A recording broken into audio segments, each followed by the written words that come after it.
This video is a mega compilation of my 8-part series exploring who rules each of the 7 rings of hell. To start, we will be discussing the Pride Ring, focusing first on the Overlords as opposed to Lucifer, who I think makes sense to save for last as the ruler of not just the Pride Ring, but all of hell. I think it is possible that another sentient species may have existed in the Pride Ring at some point, but as the first Earthborn sinners began to manifest in hell, they would begin to outcrowd them.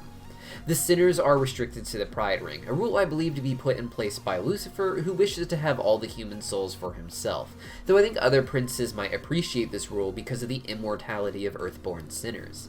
The natural-born citizens of hell are much easier to control and manipulate, what with their shorter lifespans. With sinners pouring in from Earth en masse, an early sentient species in the Pride Ring was likely either driven out entirely, or perhaps slowly overpowered and pushed to extinction over time, just as humans tend to do in real life on Earth. Regardless of if a species was pushed out or made extinct, a lot of other species of hell likely noticed the inherent power that the sinners had.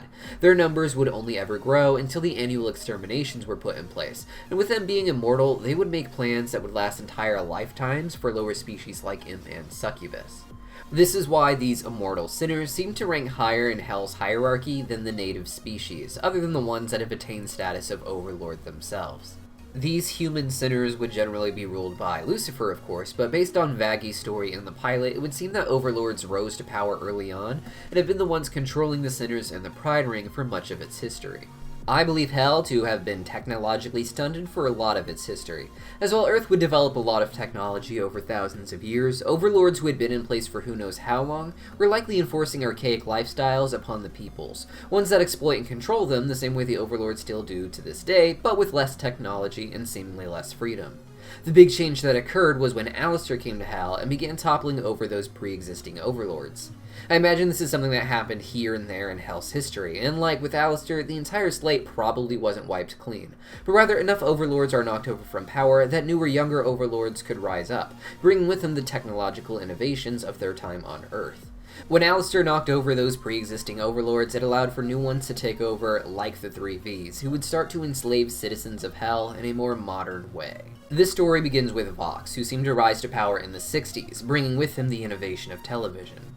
Being a TV-themed demon, he likely worked in the industry while alive, bringing all the information he needed with him to revolutionize Hell when he died. It also gives him the power to travel through screens, watch people through screens, and quite possibly it gives him control over the actual airwaves in the TV industry, stopping others from taking over the business by just simply having good ideas to broadcast. As TV killed radio in real life, TV began to eclipse radio in Hell, which as far as we can tell, is entirely under the control of Aleister through his demonic powers, the same way TV is under Vox's power. Aleister idealizes the time he came from, so likely runs it no differently than a news show in the 1940s, which very few people of Hell would have reason to tune into in the modern era.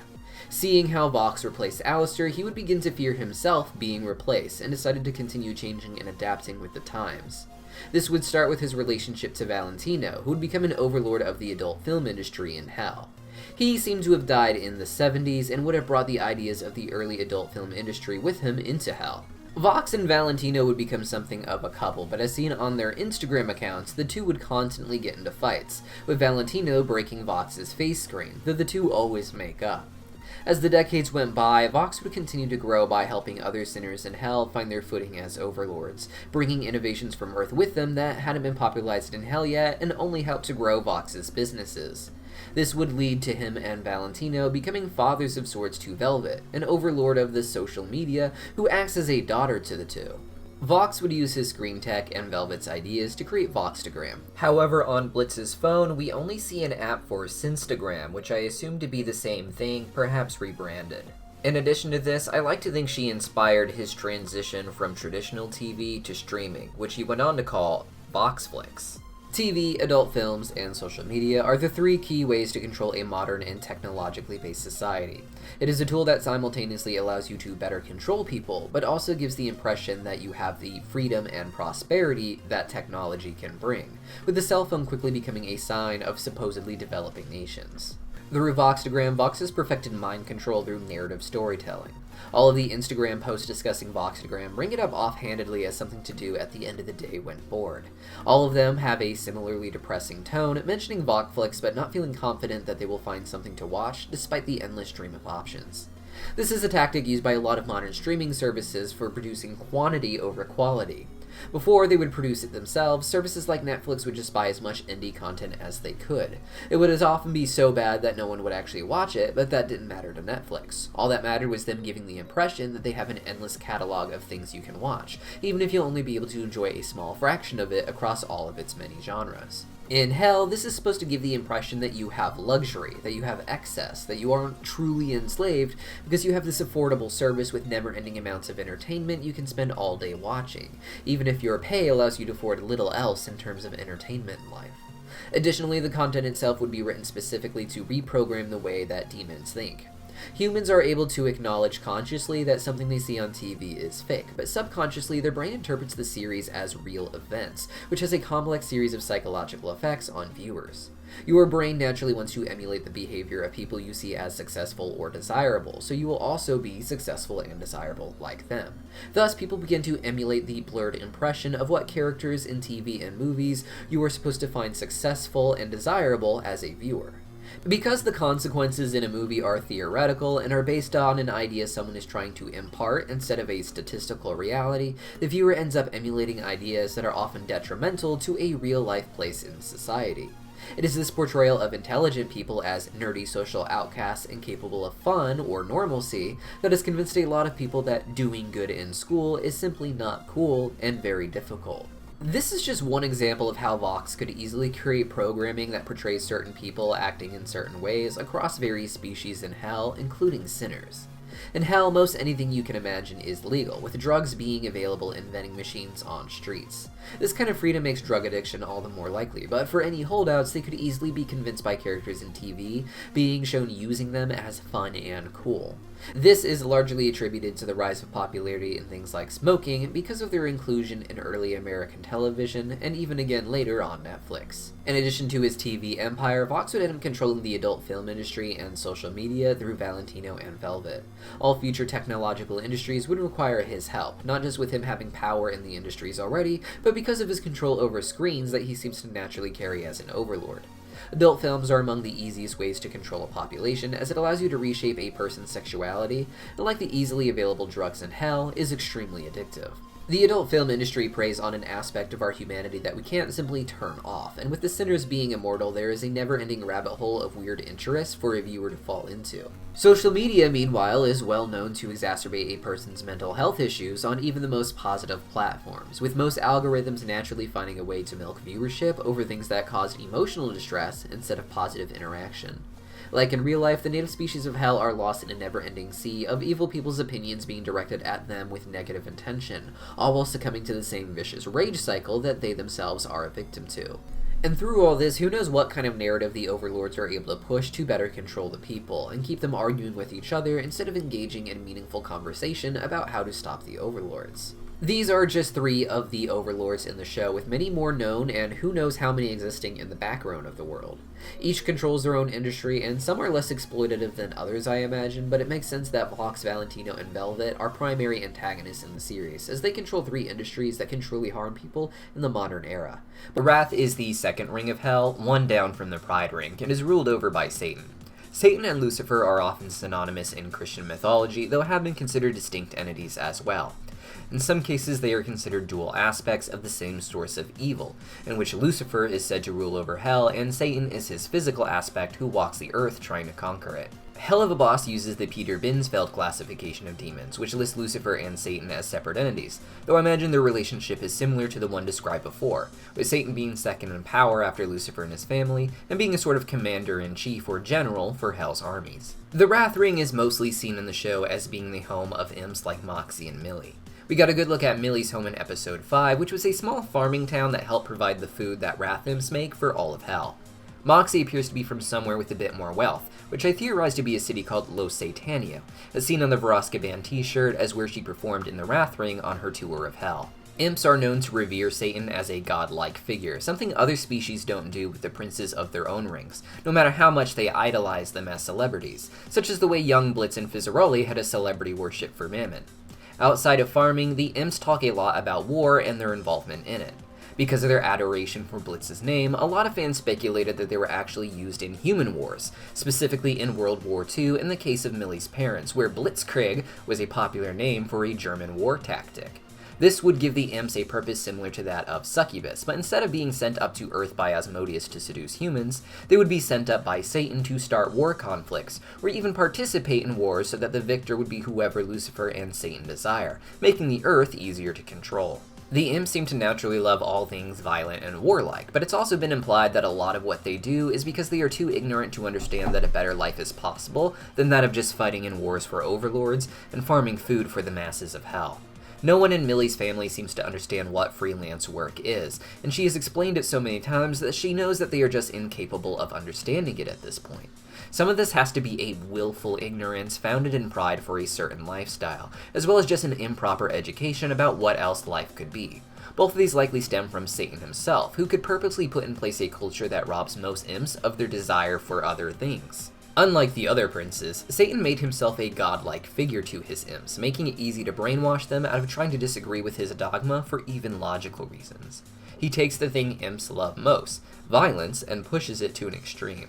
While they recognize themselves as the lowest class of hell, they are basically brainwashed into believing that all they need is violence to be satisfied, even though their core needs involve not just violence, but also more comfortable living standards like everyone else. Part of the reason Satan is able to get away with this is using war missions as opportunities for money bonuses that give imps the impression that they are climbing up hell's class system.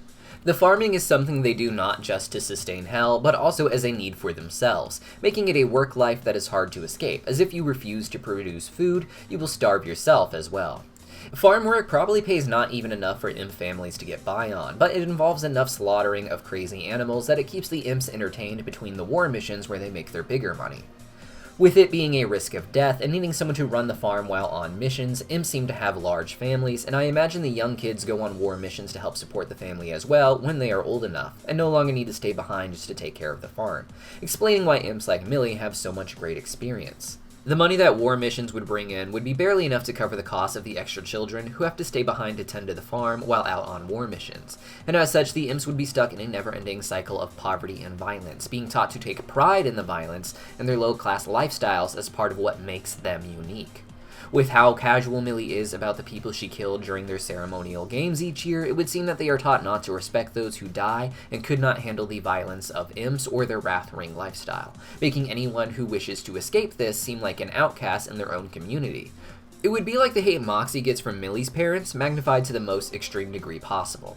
Some imps would still manage to escape this some way, however, and end up doing all sorts of things all over hell, such as Blitz's father having his own circus, and imps getting their own city in the Pride Ring. In the present era, smarter imps like Millie manage to walk away and find success in things like Blitz's business, but too much of the community is lost in the brainwashing of Satan to even understand why she wanted to leave, let alone how she could be making more money out there or having more satisfying work. The worship of Satan isn't just as a godlike figure, but also as a celebrity figure like the other princes are. While he didn't lower himself to appear at the Harvest Moon Festival, specifically honoring the imps of the Wrath Ring for their hard work harvesting food, he does have an app like the other princes do, one specifically for workouts. What makes the princes interesting is that, unlike our leaders, they are immortal, so they have used the many lifetimes of natives to figure out what they like and don't like, slowly erasing their memories over generations until they found a perfect balance to enslave their people while also making them think that they have the best lifestyle possible for them. While imps were said by Beelzebub to be the lowest of the low, however, hellhounds are often portrayed as being just one step below them. In Wrath, they pretty much ignore Luna, and she points out that they don't even bother asking to know her name. All she is to them is a hellhound. This is a pattern I expect to be common in the parts of hell that aren't as diverse as Imp City, which despite its name also has sinners, Goetia, and succubus taking up an entire floor in Blitz's building, requiring Verosika's extra posse to have to work on Blitz's floor. Regardless of which species is higher in the hierarchy, both are more or less on the same level, being that they are at the very bottom. Hellhounds are generally treated as a servant class, and the Hellhound Adoption Foundation, where Blitz adopted Luna, gives the impression that they are being adopted by demons higher up in Hell's ranks and being raised as pets or servants. Imps can be servants, as we have seen at the Goetia castles, but the Wrath Imps as a general rule seem to be expected to die in wars on Earth at the whim of a prince like Satan, or another overlord who might have access to the human realm as well as their own agenda. Even if they don't take on that work, they run the risk of something going terribly wrong while farming, which is a much more dangerous process in Hell, considering how hard a time Moxie has wrestling down one pig. Imps see Hellhounds as a servant class, and Blitz adopting Luna reinforced that idea in the minds of Millie's family. While they may never have imagined seeing an imp adopt a Hellhound in that way, it seemed like a more likely outcome than a Hellhound adopting an imp baby, perhaps.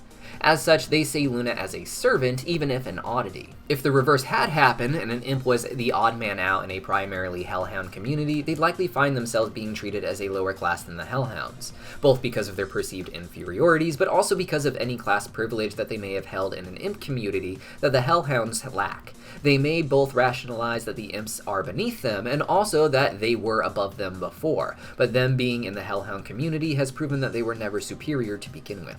At the end of the day, it is two classes at the bottom of Hell who probably have no real distinction of one having power over the other, and instead are both just considered to be among the lowest of the low. The Gluttony ring is the third ring of Hell, and according to the Peter Binsfeld classification of demons, is ruled over by Beelzebub. Beelzebub makes sense as the third prince of Hell, as after Satan and Lucifer, Beelzebub is the name most associated with the title of the devil.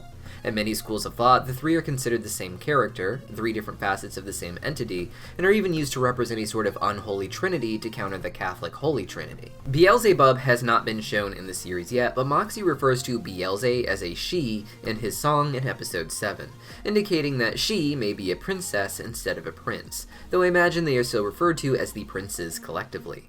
Most of what we do know about the Gluttony Ring comes from early clips of the originally planned episode 8 of season 1, as well as its promotional materials. This episode was meant to serve as a follow-up to episode 7, and I believe would have helped pave the way for the story of season 2, episode 1, which takes place on the same night as episode 7. In previews, we see that it has a mostly yellow sky, and that the whole area Blitz and Luna are visiting is covered in beehive architecture. The name Beelzebub refers to a demon who is most often depicted as a fly in real life, the name translating into Lord of the Flies. But I think making her a bee-based demon is a fun choice that gives the Gluttony Ring its own distinct style. The goal of each prince is to exploit the people in a way that isn't just profitable, but in a way that caters to that prince's specific sin. Most of us know gluttony to simply mean overeating, but in Helluva Boss it appears to be more defined as a decadence that comes as either a detriment to oneself or to others.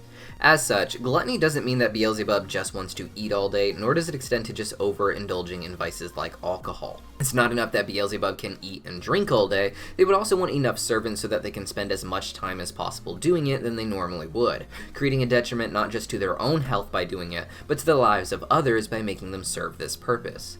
Catering to this idea of gluttony is the business model that Beelzebub would create in their ring, one that I believe would end up more or less enslaving the Hellhounds in a never-ending cycle of abuse. As far as food goes, Beelzebub seems to run a lot of food-based enterprises, most notable being Bees Eats, an app on Blitz's phone similar to Grubhub or DoorDash. While some fine dining may exist on it, the majority of options are likely demonically disgusting fast food choices.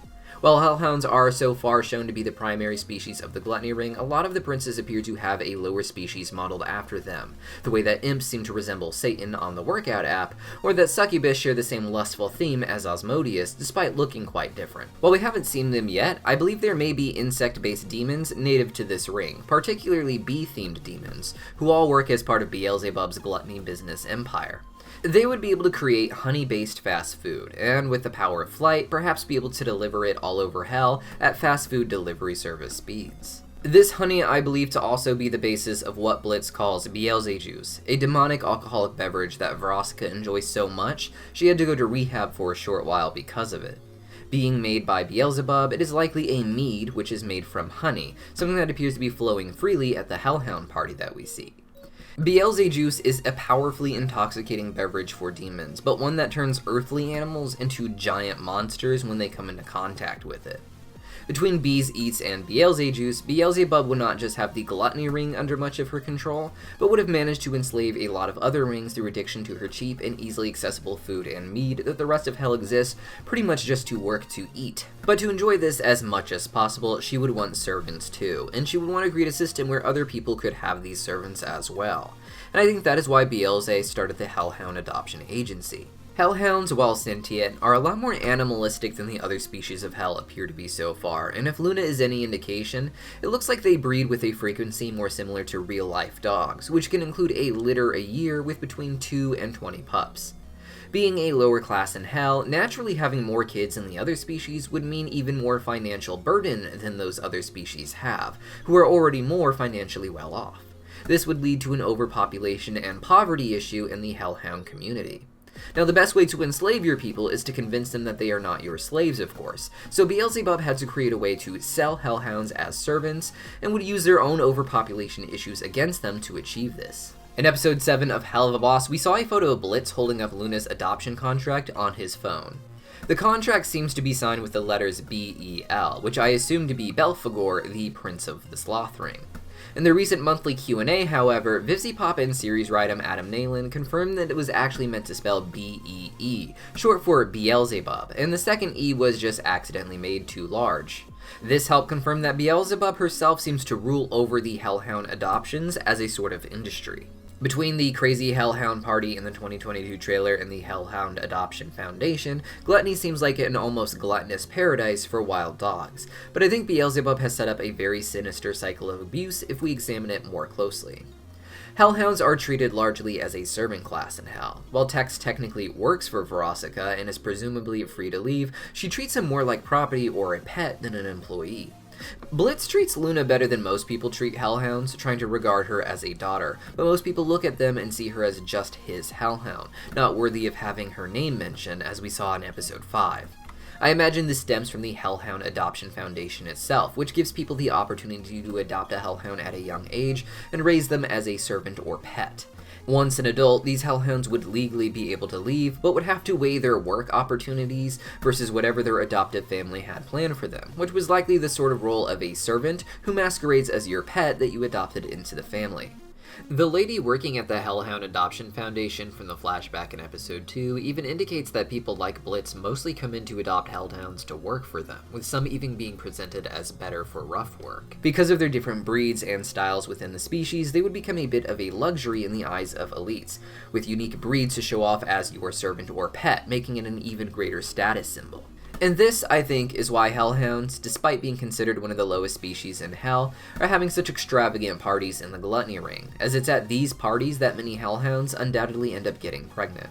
Having little to no money of their own, they end up giving up their pups for adoption, perpetuating the same cycle of abuse that they came from. Despite being a servant class, they are given easy and cheap access to decadent parties that are designed to just get as many of them in a room together at the same time to have them procreate, so their children can end up being enslaved under the guise of adoption as well. All of this is for the profit of Beelzebub, who gets to look like she is generously creating this party space for Hellhounds to have as their own escape from their miserable lives, while also taking their children and selling them back to other demons for a profit. In addition to being the princess of the Gluttony Ring, I think it is also possible that Beelzebub may be a king of the Ars Goetia, the same way that Asmodeus is a king in the Ars Goetia, but also the prince of the Lust Ring. Beelzebub's name means Lord of the Flies, as I said before, and was a name used in the Bible to insult the gods of other nations in the area, who despite their different names would often go by Baal or Baal as a title, meaning Lord. These names themselves also became used to reference other demons throughout history, including Baal as the first mentioned king of the Ars Goetia. With Beelzebub being derived from Baal itself, I think it's possible that they may be one character here in Helluva Boss, the same way Asmodeus is between his Ars Goetia and Peter Binsfield interpretations.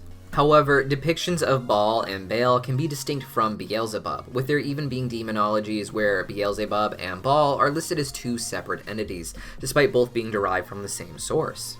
Baal in the Ars Goetia is depicted as a demon with 3 heads, one human, one cat, and one frog, a far cry from Beelzebub, who is depicted as a fly, and perhaps Beelze from the show, who as we discussed is being set up to have a bee theme.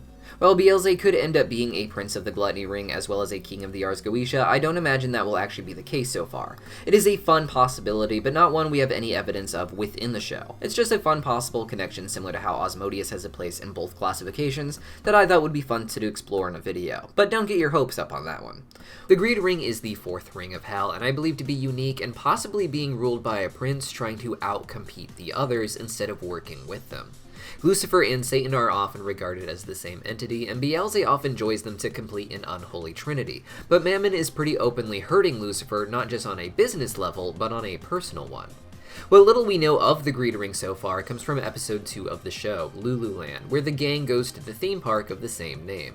Lululand is mentioned by Octavia to be a shameless ripoff of Lulu World, a famous beloved theme park in the Pride Ring created by Lucifer. Lucifer seemed to take legitimate pride in his theme park creation, and Lululand is viewed by most as a cheap knockoff, cheap being a reference to its quality, with prices being outrageous in Lululand and possibly even higher than in Lulu World. Thanks to a sign in the background of Lululand, we can actually see that one of the distinct differences it has from Lulu World is that Lulu World has a castle as part of its main design, which would make sense as a theme park for the King of Hell, Lucifer.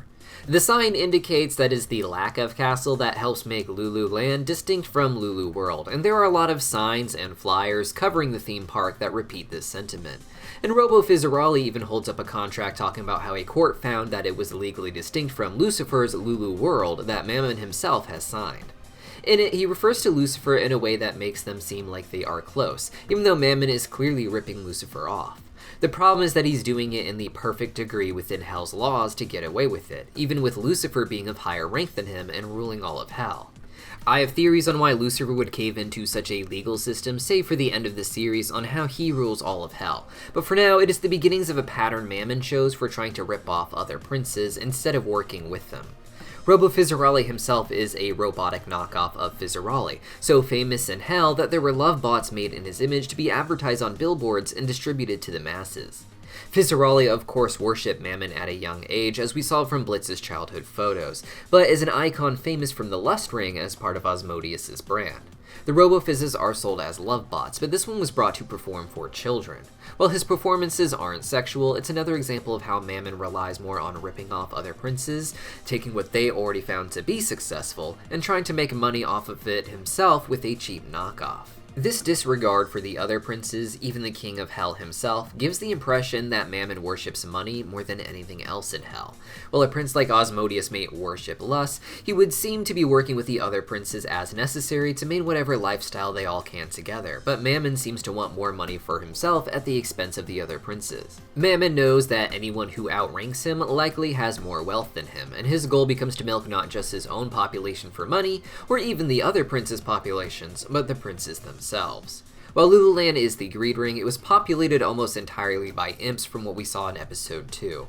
While this may have been a necessity at the time because other species hadn't been thought out yet, it gives the impression that Mammon targets the poor imps more than the native species of his ring. Sinners are stuck in the Pride Ring and thus can only choose Lulu World, and I imagine they make up such primary demographic for Lucifer's park that imps may not even be allowed into Lulu World. Lululand is likely advertised as a more accessible option for imps, perhaps with much lower ticket prices than Lulu World, but with expensive prices and rip-offs inside to make up for it. With that in mind, I do think the Greed Ring has its own native species, particularly the mob sharks we see in the background of the show and in the comics. Blitz mentions in episode 3 that the nearest ocean from the Pride Ring is 3 rings down, which would be Greed. While I believe the deep sea looking demons come from the rings further down like Envy, the sharks make sense being in an ocean from Greed, where they do crime as mob sharks under the service of Mammon. Despite the already lax laws of Hell, Mammon would use them to do the things that just weren't legal, making sure Mammon got more and more of the currency trading hands between the rings because of these dirty dealings. If any mob shark ever got in trouble, they'd be written off as an individual criminal and not a part of Mammon's bigger and greater schemes, allowing Mammon's bigger bad business practices to keep going. Hell's currency is called souls, and Mammon himself is depicted on it, and I imagine he cares more about the currency than the actual resources that back it and the balance of the system. Like the other princes, he has an app on the cell phones of Hell modeled after him, his being called the Moneymaker Bank app. This app is likely meant to keep as much of Hell's currency held in an institution that Mammon controls. Like with a lot of banking systems in real life, he may legally own the currency once it's in his system, and be able to legally withhold it for one reason or another as part of the terms of service.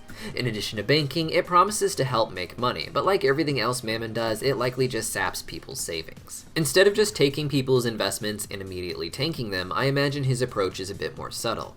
Like the other princes, Mammon seems to have a celebrity status in Hell, with him being even more of a celebrity than the others, if anything. This can be seen in the 2022 trailer, where imps are at something of a concert-like venue to see Mammon, and Blitz and Fizzaroli's childhood photos where they wear Mammon-themed merch. Mammon likely presented himself as the ideal person with money, making others want to be like him as well as be rich as him. He could plug certain investments on his money-making app, most of them in his favor, but that would inflate the value of money.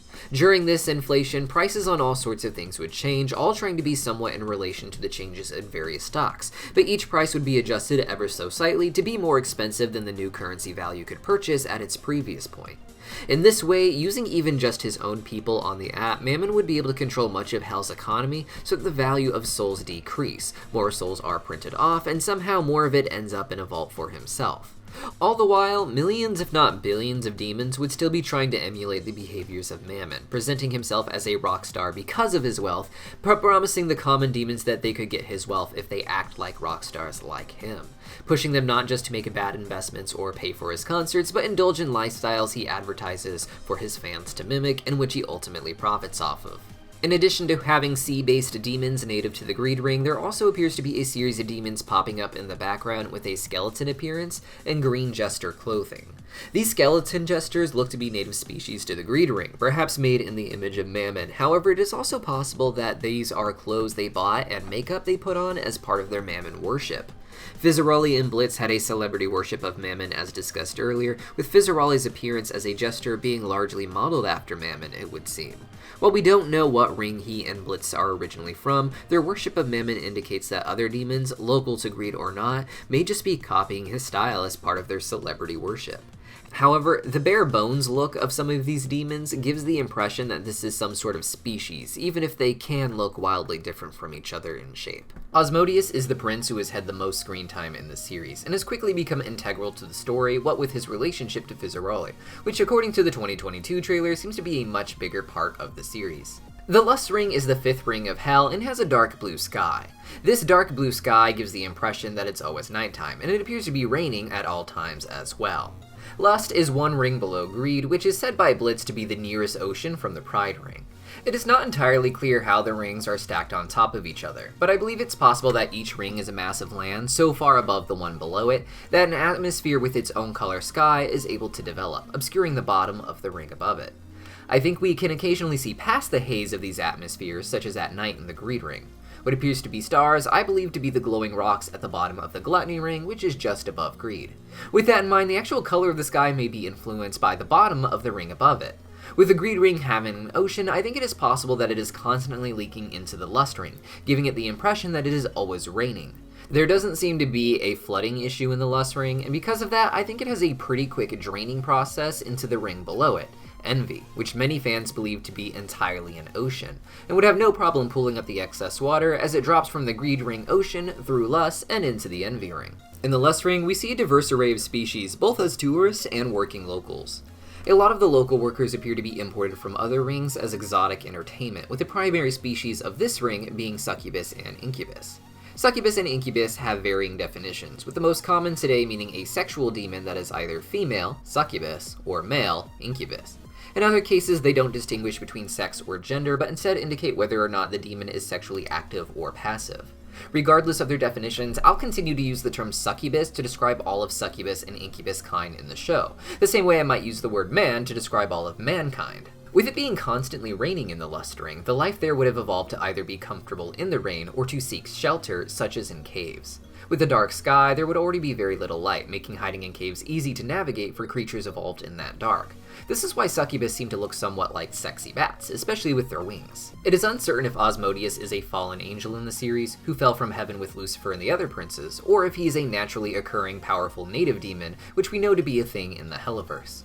Regardless of when he took over the Lust Ring, I imagine he chose this ring for himself, partially because the succubus, who may have evolved to be considered sexually desirable across multiple species as part of a hunting tactic. Asmodeus would begin to reshape the species, perhaps giving it more human intelligence, and would use them to lure humans on Earth, with the succubus having the naturally evolved talent to suck out sexual energy from their prey from back when they were a predatory, animalistic species. Asmodeus would then begin to reshape the Lust Ring to be a place where these predators are put on stage for everyone to enjoy and for him to profit off of. This would result in the bulk of the Lust Ring becoming one giant nightclub district, which relied on the tourism of the other rings in order to grow financially.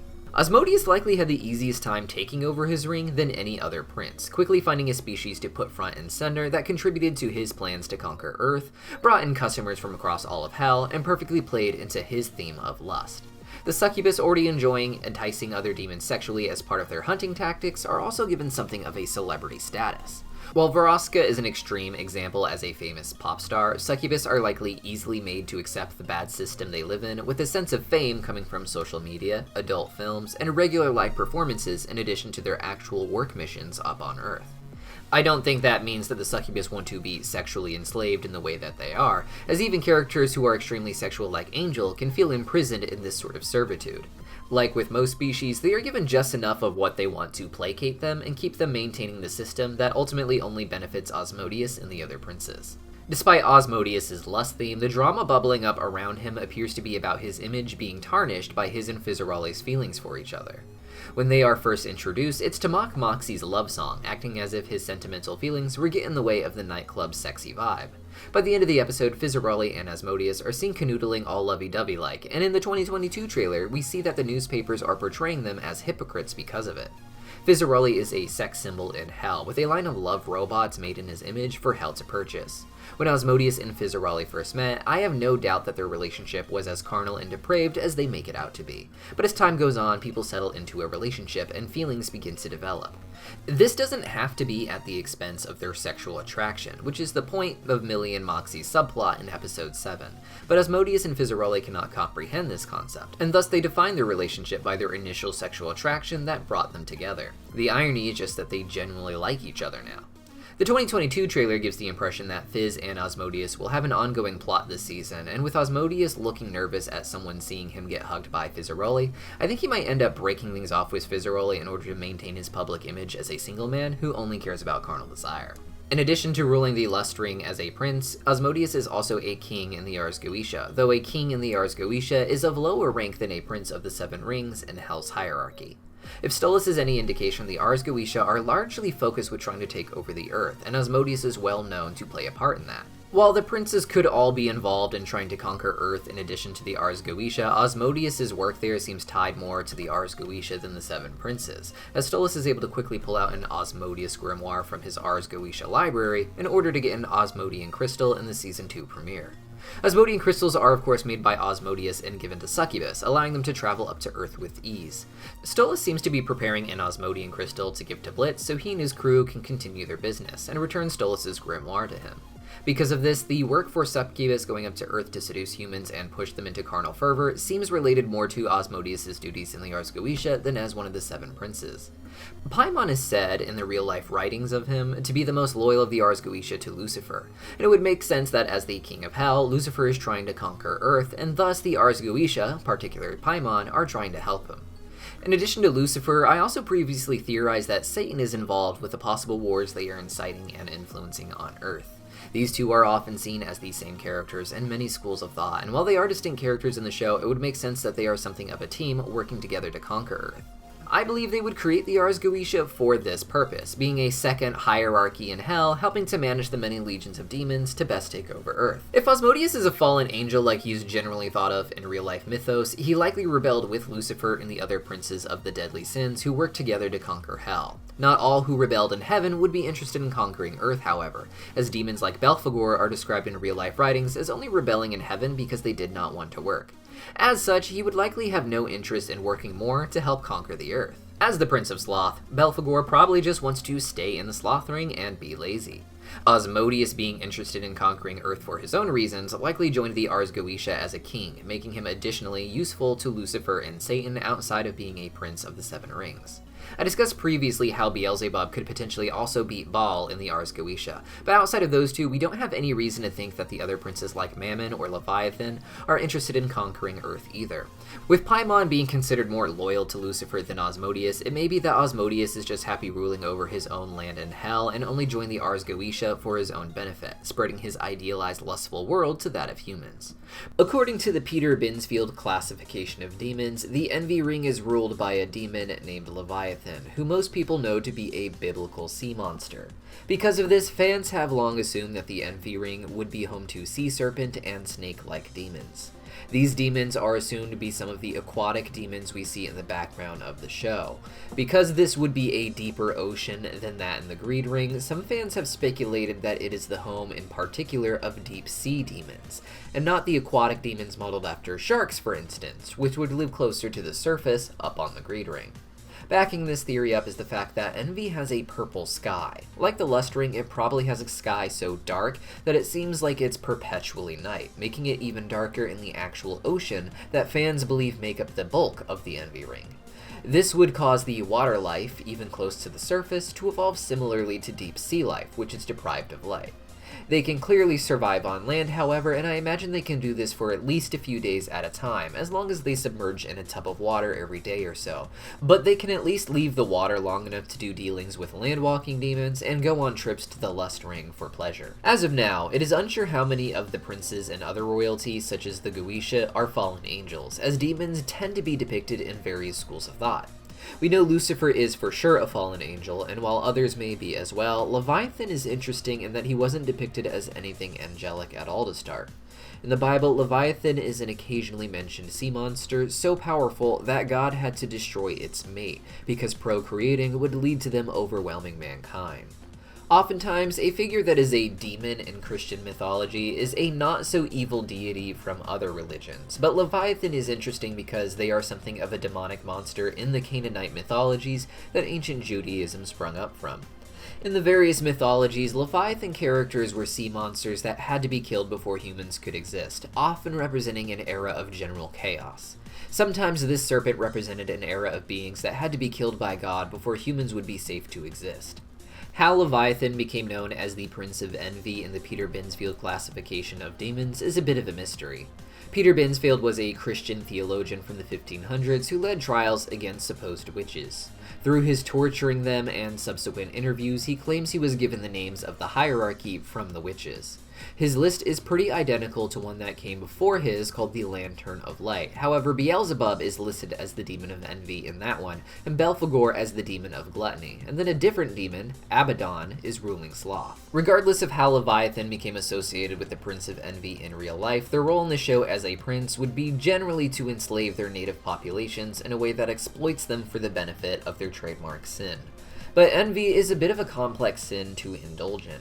Someone can be proud to have pride, or even be proud to be wrathful. Indulging in gluttony is very much indulging in enjoyment, as is lust and even sloth to a degree.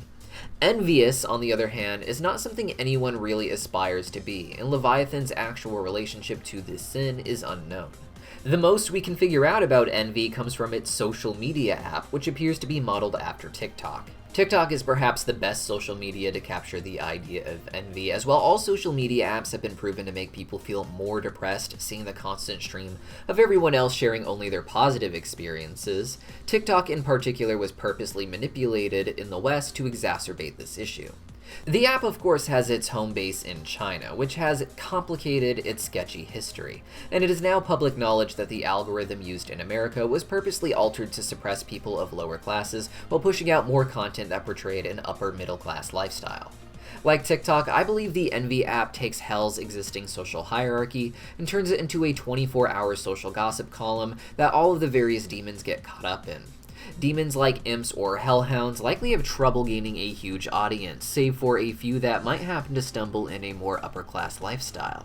Instead of focusing on the princes such as Lucifer or Asmodeus, the Envy app would be used to parade around the most ideal lifestyles of the lower species of Hell, with the actual majority of each species experiencing a much less extravagant life than those who find popularity in the apps. I can imagine endless online mobs of imps and hellhounds and other demons trying to gain an audience, all trying to emulate the more successful internet celebrity demons, with the top class being made up of mostly demons from envy, perhaps. Most princes seem to do their best to keep their native species in as low a position of power as possible, but the demons of envy may be the one exception, and perhaps really are the envy of the other demons in hell because of the extravagant lifestyle that Leviathan would let them live in order to be top performers on the app. In addition to the Envy app, it is possible that other social media may be connected to Leviathan, perhaps through the Overlord Velvet. Velvet is the Overlord sinner from the Pride Ring, responsible for what has been referred to as Voxtagram, and perhaps with that, the Sinstagram app seen on Blitz's phone, both meant to be parodies of Instagram as run by Vox and Velvet. If Envy got its hands on the social media business, and Velvet is an Overlord responsible for pioneering it, the two may have more interaction with each other than you might think, with Leviathan perhaps going all the way to the Pride Ring to deal with her, since she would be stuck in the Pride Ring. Other princes too may have to go to the Pride Ring to deal with overlords that have heavy influence on their rings because of their industry, such as perhaps Asmodeus meeting with Valentino. The most interesting thing to me about the Envy app icon was the way its face is shattered into two different expressions or personalities. Social media as a whole can be a mind-fracturing experience, one where you present only your positive side and try to hide your sad and miserable parts, or likewise showing only those miserable parts to garner attention while ignoring the happy aspects you should be grateful for. I wouldn't be surprised if the Overlords, perhaps even Leviathan, purposely push algorithms that do damage to demons' psychological states, the same way TikTok has been caught doing with the algorithm in the US. Through this, Leviathan becomes someone who, like a lot of the elites, is someone you go to for a favor. Outside of social media, we know nothing of the inner workings of the Envy Ring, and social media is such a modern thing, with Velvet and the Pride Ring being considered important to its development. So what Envy did all this time leading up to social media is a bit of a mystery. Perhaps they started by being envious of all the other rings, having nothing to make them rich, and then suddenly the emergence of social media gave them the chance to be the envy of the rings, creating a money-making echo chamber of social media that drives people to an envious self-hate. Sloth is most definitely the ring we know the absolute least about, but the few things we do know have led to some really interesting possibilities within the show. The inspiration for Belphegor as the Prince of Sloth comes from the Peter Binsfield classification of demons, and there are several legends surrounding how he became associated with that sin and why he rebelled from heaven. My favorite of these is that Belphegor was so lazy that he didn't want to do any of the work required of him by heaven, and thus rebelled so he could stay in hell doing absolutely nothing. Other depictions show him as a crazy inventor, making machines to do his work for him. I had previously theorized that the native species of the Sloth Ring may be the Hellhounds, as they are treated like a servant class in Hell, something I could imagine Belphegor taking advantage of. However, this signature on Luna's adoption certificate was confirmed to be Beelzebub's from the Gluttony Ring. Instead, Belphegor's business appears to be the dealing out of pills, something we first got a glimpse of on Blitz's Hellphone screen back in episode 7. While all the other princes have pretty direct references to their names in their corresponding apps, the only one that would make sense for Belphegor is just titled Sleeping Pills. In the Season 2 premiere, we also saw that Belphegor dealt in happy pills as well, with Stolas going from taking just one every morning to taking an entire handful just to get through things. I doubt there is much need for actual medicine in Hell, with hospitals focusing more on injuries than anything else. With that in mind, the pills in distribution would be less about health and more about an effect, getting you to sleep, taking away pain, and forcing you to be happy, etc., etc. Other princes seem to build up their businesses around not just their sins, but how their sin can suit them. For instance, Asmodeus' club, where he gets to not just perform, but enjoy the entertainment himself. With that in mind, Belphegor likely got into the pharmaceutical biz by first using the pills for himself. Sloth as a sin is very interesting, as it can be very self-destructive even when you have everything taken care of for you. Belphegor is a ruler of Hell, but between his servants and the other princes taking care of the important royal duties of Hell, Belphegor could live a life of luxury with virtually no stressful obligations. Sleeping in, as well as resting too much during the day, would lead to struggle sleeping at night, staying up later, thus sleeping in later, and a person's life becoming about how much they struggle to get back to a normal sleep cycle. To start combating this, Belphegor would create the sleeping pills, and then would create a business out of them like the other princes do, to help better sustain a profitable system around his sin. As time went on, a person with nothing to do and no responsibilities would start to feel meaningless and then depressed, and happy pills would be a solution that quickly followed. In addition to sleeping pills and happy pills, I imagine Belphegor also distributes diet pills as a lazy alternative to exercise. Belphegor thus perpetuates his sin by allowing demons to continue a slothful lifestyle while dealing with the symptoms it creates instead of the cause. In my charts for the 7 rings of Hell, we seem to find accurate homes for each demon species, except the demons we place in the Sloth ring, which was highly speculative and only put there by process of elimination. These demons are referred to in the fandom as Candleheads and Baphomets because they resemble the demonic figure Baphomet. Baphomet is an important figure in satanic ideology and was believed to be the secret deity worshipped by the Knights Templar. He has been used to represent Satan, Lucifer, and the general figure we think of as the devil. What seems to officially connect his little candle-headed demons to the Sloth ring is the candle image we can see on Belphegor's pill bottles as part of his branding. Baphomet is not a part of the Seven Princes as classified by Peter Binsfeld, and like the Ars Goetia, he kind of has his own lore that makes him an almost separate form of nobility. Now, if the candle heads are native to Sloth, it would make sense that Baphomet would have some power there as well. It is possible that in Helluva Boss they will actually turn out to be the same entity, with Belphegor perhaps having a dual role. However, there is nothing I can find so far that connects Belphegor to Baphomet, at least not in the way that Asmodeus is depicted in both the Seven Princes hierarchy and the Ars Goetia, or how Beelzebub could also be in the Ars Goetia as Baal because of the roots of their name. Instead, Belphegor may just be so lazy that another demonic figure had to rise up and take control of his ring, essentially serving Belphegor, but being able to rule over all of the Sloth ring as a result. And with how lazy Belphegor is, I think Baphomet is taking advantage of him and probably has the better deal in this arrangement.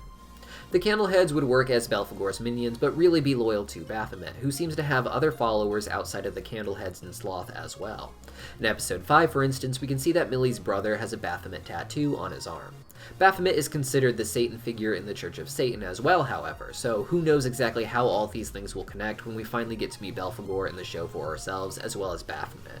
Each ring of hell has a uniquely colored sky, with the Sloth ring having a pink sky. This seemed odd to me just personally, as it's such a harsh color for a sky in a place built on laziness, at least if the pink tone in Stolas' mansion is any indication of what it might look like. I imagine it having a darker sky like the purple sky of the Envy ring, with pink being a more glamorous background choice for the social media focused Envy demons. In the pilot, we can see the Pride ring sky gets a little pink in the morning, however, and it makes sense that as we get to the end of the Seven Rings, the end colors would bleed into each other again. On Verostika's band shirt sold at the Shark Robot Helluva Boss merchandise store, we can see that a prominent location she performed in for her tour was Dreamville in the Sloth Ring, encouraging the idea that it is a place of lazy relaxation, a vacation destination for other rings perhaps. But I imagine that the pills and the intense focus on not being stressed will make most of the people in the Sloth Ring actually pretty high-strung and neurotic, throwing more and more handfuls of pills in their mouths as they deal with more and more stress by trying to just relax. Some fans have speculated that the Sloth Ring is not an actual physical location, but more of a plane of ethereal existence close to Hell's core. Some have even theorized that all of Hell's rings are just one metaphysical layer lower than each other, instead of them being physically stacked on top of each other.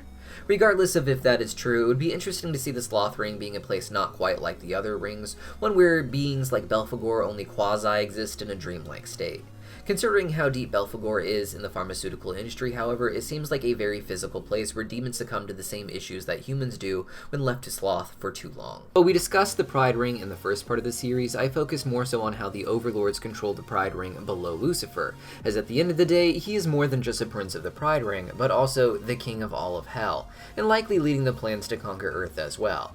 With that in mind, it made sense to save him for last. While Satan and Lucifer are often considered the same person in various schools of thought, in others they are considered distinct entities as well, and have different historical roots before getting mixed up in Christianity. While both have been considered the devil, the differences in the lore for Satan versus Lucifer have led to largely different interpretations of the devil as Lucifer, including more sympathetic ones than those as Satan. Satan appears in the Old Testament of the Bible under various roles. The earliest mention of him within the Bible appears to be in the book of Job, which is considered to be older than the book of Genesis itself, where he is referred to as Ha-Satan, or the adversary. His portrayal here could be seen as one that is rather innocent, a child of God's who God allows to test Job, teaching both Job and this Ha-Satan important lessons. Later depictions of him are as an executioner subservient to God, punishing people on his behalf. Lucifer, on the other hand, has the inspiration from its character taken from none other than the planet Venus, which ancient cultures knew as the morning star. Venus shines most brightly in the morning just as the sun rises, not being seen in the night, and it becomes its brightest just as the sky begins to light up, only disappearing as the sun finally comes over the horizon to conceal all of the stars. Many ancient myths and legends were inspired by the way that the stars and planets moved and seemingly interacted with each other, such as this. Venus's morning star routine inspired stories of it being God's favorite star, with God generally being represented by the sun. Venus shining bright before the sun rises was seen as signaling the rise of the sun, a very positive portrayal. Other cultures, however, took more negative approaches to the story, with Venus attempting to outshine the sun, but ultimately failing. The idea that Satan and Lucifer are the same figure was popularized by Isaiah 14 of the Old Testament, where a prophet describes a Babylonian king who has fallen into disgrace, priding himself as above God in a way that shames his people and has hurt the Hebrews. This passage describes the king's tyranny in several ways, one of which being comparing it to the story of Venus. This was translated into the English version as Lucifer, son of morning, the Latin name of a Roman mythological figure representing Venus. But the original text referred to it as Hillel ben Shahar. Hillel ben Shahar seems to be a reference to an Ugaritic myth that would have been well known in the area, and as implied by Isaiah 14, is one about Venus trying to outshine the sun. This would be seen less as a myth and more as a proverb for neighboring cultures that didn't believe in the religion surrounding it, such as the Hebrews, who specifically were known for incorporating the myths of other cultures in a way that kept the narrative subservient to a monotheistic mindset. Future generations would mistake it as a depiction of a devil figure named Lucifer, as opposed to some Babylonian king of the past. Further pushing the Lucifer and Satan identities together was the depiction of Satan in Revelations, where he is described as a star in the sky rebelling against heaven, and taking 1/3 of the stars with him down to earth and into hell. In the 2,000 years that followed, the two characters would be consistently portrayed both as separate entities and as a singular entity going by both names, both in fictional and theological writings. Satan, being the adversary, is generally seen as a wholly evil being, something to be an opposite of God, though not generally as powerful. Through the roots of Lucifer, however, the devil has often been portrayed as a more well-meaning and sympathetic character, drawing inspiration from similar legends both derived from the Venus narrative and also just sharing thematic similarities, such as those that portrayed mythological entities giving humans gifts from the gods. This made Lucifer a perfect figure to retroactively project onto the serpent of the Garden of Eden, who convinced Adam and Eve to attain the knowledge of good and evil by disobeying God, and in doing so, making them like gods. Like many of the Lucifer figures in mythology, the serpent was punished for giving the humans this, and while the humans received their own curses as well, the true curse was generally the knowledge given to them by this Lucifer figure. Lucifer as such was interpreted sometimes in history and in various writings as a figure of liberation, someone who gave humans freedom, even if that freedom had dire consequences. And in some interpretations, Lucifer purposely does this so humans will destroy themselves with something they thought of as a liberating gift. This is an evil sense of freedom, if you will, one that Lucifer can claim to actually be the most noble, priding himself as being greater than God by setting God's creations free from their blindness. And this is what has inspired the depictions of Lucifer as such a complex character, not just in Hazbin Hotel or modern media, but throughout history as a whole. To accept the premise of Lucifer, you have to accept the idea that with 100% freedom, humans would only ever enslave themselves in increasingly sad ways. This is how Lucifer rules not just the Pride Ring itself, but all of Hell. While the other princes have stricter control over the species that inhabit their rings, it is only possible because Lucifer lives by an anything goes philosophy. In that world, the people with the most power immediately take control, and Lucifer argues that he would be interfering with the freedom of the princes to restrict the laws that they place on the people. As for his own ring, with the idea of absolute freedom, he would leave it for the sinners to rise up and essentially take care of themselves, leading to the Overlords enslaving much of the population.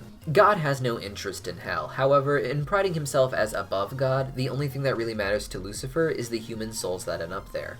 His endgame is to rule over Earth, and having that, God would not receive any more perfect souls in heaven, as he would make sure that every single human soul ever born would become corrupt. In hell, he tries to position himself as being better than God by creating a system that has more freedom than not just heaven, but also Earth.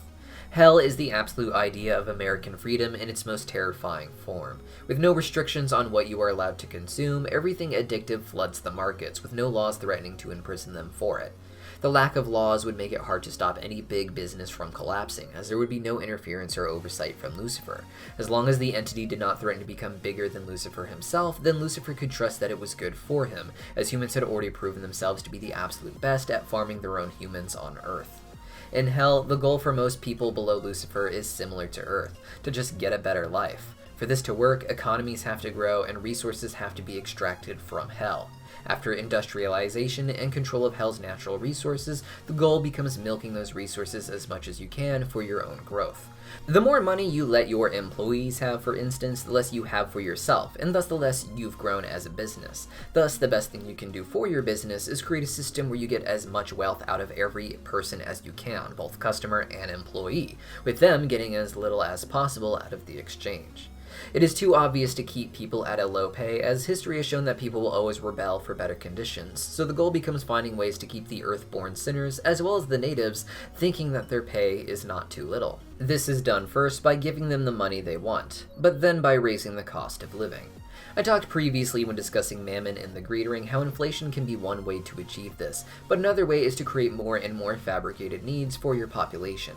In addition to the needs of food and water, the absolute freedom of Hell allows Overlords to push addictions onto its people that they are stuck with for life, which for an immortal person would be all of eternity, with them having to work more and more to pay for increasingly expensive addictions on top of their real basic needs. The regulations in Hell are so lax that Lucifer has lost his legal battles against Mammon about the obvious creative infringement behind his theme park. Lucifer pushes a system so free that even he can be victimized in it by someone of lower rank. Overlords like Vox, Valentino, and Velvet likely have virtually no restrictions on their business ambitions as such, and with them controlling television, adult films, and social media respectively, they essentially control every person living a modern lifestyle in Hell. While they all have homes with TVs and streaming services with endless options of what to watch, they are all fabricated to milk each sinner for as much as possible, while making their living conditions worse and worse, placating them with more things to watch or argue about online, so they don't think about how this downward trend will only continue infinitely for all of eternity. Lucifer realized early on that humans were the perfect beings for enslaving themselves. While he has influenced Earth's development quite a bit in the show, from what we can infer, it has led to the present era where we are in real life today, where we are told we have more freedoms than ever before, more freedoms are coming, with all this overabundance of disgusting food, pharmaceutical drugs, alcohols, and increasingly propagandized entertainment. Each of these things being designed to always eat up just enough of your income that you can never rise out of your situation, needing to always pay for your monthly subscription services and addictions. And in allowing an even greater sense of freedom in Hell, Lucifer has managed to enslave the people, letting them all think they're having one hell of a party while they work their lives and eternities away. And through all this, Lucifer will be able to pride himself as being above God, liberating God's creations from ignorance, and yet proving that they are so inferior that they could only ever create a system that causes each of them their own perfect misery. Lucifer has created the perfect hell, the one where human souls naturally put themselves in the situation that they hate the most. Thank you to those who made it all the way to the end. Let me know which prince you found to be the most evil based off of this video in the comments down below, and I'll see you next time.